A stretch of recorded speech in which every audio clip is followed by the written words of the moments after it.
Ableton has a lot of integrated creative MIDI tools that you can use that will take these sequences that you have and create more out of them that are very much based on development techniques such as truncation, extension, mirror, retrograde, all sorts of motivic development techniques that composers use in all genres and walks of music here. So I'm going to show you 3 in this video. So we're in the same transformation tools area. Quantize is what we're currently looking at, and we've already looked at this. And so what we're going to do is look at Ornament, Recombine, and Time Warp. So let's start with Ornament here. There's 2 ways that this can work. A flam is basically a ghost note or a smaller note, if you will, right before the main note. So a da-da, sort of a way to put it in a highly technical fashion here.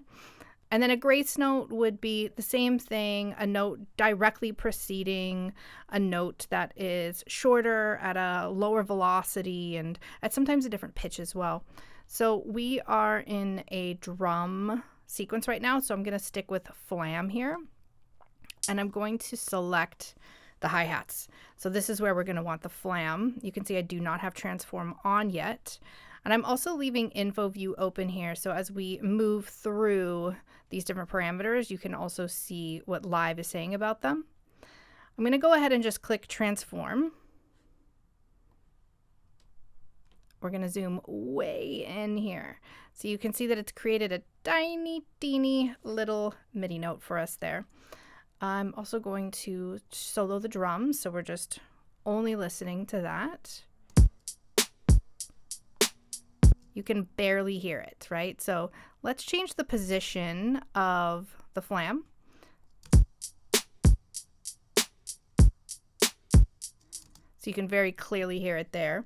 And then this is velocity relative to the velocity of the main event here. So I could turn it up a lot.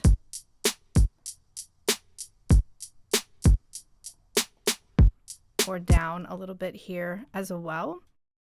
And it's a nice way to add just a little bit of texture and flavor into this. If we're doing it on a bass part, let's head over to the bass part and we'll try this with grace notes. Okay, so you can see a lot more is going on here. It's adding multiple notes.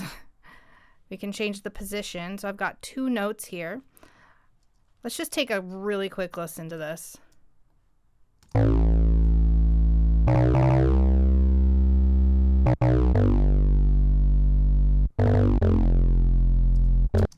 Okay, so maybe not as effective here. Let's just say 1 note.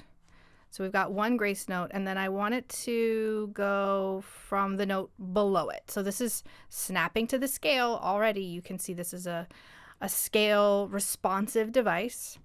And then where do we want the position of this to be? It can be quite long, it can be quite short, it can actually move the MIDI event itself. And then we've got velocity relative to the original event here, the chance of it even happening to begin with, and then the amount of grace notes that are here. So let's take a listen to what we've got here now.